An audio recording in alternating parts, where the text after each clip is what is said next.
Hi friends, मेरी अनसुनी कहानी में आप सभी का स्वागत है। आज मैं आपके लिए एक और नई कहानी लेकर आई हूँ। मेरी किराने की दुकान थी जो बीच मार्केट में थी और काफ़ी चलती थी। मेरी छोटी सी दुनिया थी जिसमें मैं काफ़ी व्यस्त रहता और खुश रहता। मुझे हर चीज़ का शौक था। जब मुझे टाइम मिलता तो मैं उन्हें पूरा करने की सोचता। मेरी किसी से शत्रुता भी नहीं थी। मैं फालतू बात कम और अपने काम से काम ज्यादा रखता। लोग मेरी दुकान पर आते, बात करते, मैं चुपचाप सुनता। कोई पूछता तो अपनी राय दे देता। मैं जैसा अंदर से था वैसा ही बाहर से। कोई दिखावा नहीं, कोई छल नहीं। इसी तरह मेरी जिंदगी चल रही थी। कुछ दिनों से मेरी दुकान पर एक व्यक्ति सामान लेने आने लगा था। देखने में सुंदर, गठीला बदन। धीरे धीरे वो मुझे इधर उधर के किस्से सुनाने लगा। मैं चुपचाप सुनता और मुस्कुराने लगता।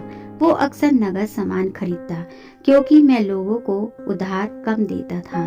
एक दिन वो मेरी दुकान पर आया और बोला, भैया अपना फोन नंबर लिखवा दो, या तो मैं किसी से सामान मंगवा ले करूँगा या आप अपने नौकर से भिजवा देना। ठीक है, मैंने भी अपना नंबर दे दिया। कुछ दिन ऐसे ही चलता रहा। कभी कभार फोन पर भी दुआ सलाम हो जाती। अब वो मेरा अच्छा दोस्त बन गया था। अब ज्यादातर वॉक पर भी मुलाकात हो जाती। कुछ दिन के लिए वो अपने गांव चला गया। जब वो गांव से वापस आया, मेरे लिए काफी सामान लाया। मैंने कहा, अरे भैया इसकी क्या जरूरत थी? बोला, अपने खेत की हैं, बिल्कुल प्योर। फिर काफी बातचीत शुरू हुई और वो चला गया। अब वो फिर से पहले की तरह दुकान पर आने लगा था। जब वो दुकान पर आता और बातचीत करता तो थोड़ी देर बाद ही एक छोटी सी लड़की आती।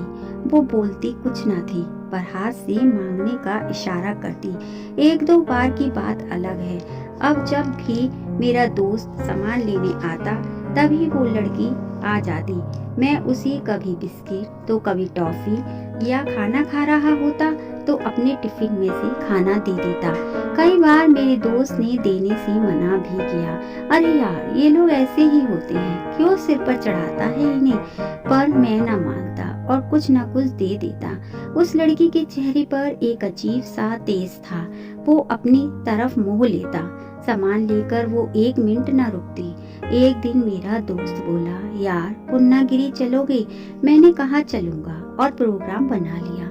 छुट्टियों वाले दिन हम दोनों पूर्णागिरी जाने के लिए और माँ के दर्शन के लिए तैयार थे। मैंने कुछ खाना भी बनवा लिया और चल दिए। सुबह दुकान पर दिया बत्ती करके हम निकल ही रहे थे कि फिर वो लड़की दुकान पर आई। मैंने उसे कुछ रुपए और टिफिन में से पूरी दे दी। मेरा दोस्त का देने का मन नहीं था, फिर भी उसने कुछ 10 रुपये उसके हाथ पर रख दिए। हमारा रास्ता अच्छे से कटा।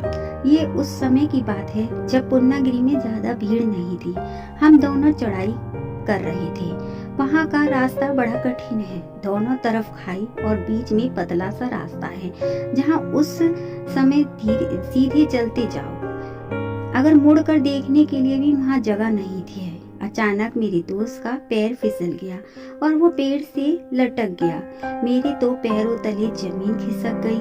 वहाँ की खाई बहुत गहरी है जहाँ गिरने के बाद कोई वापस नहीं आ सकता।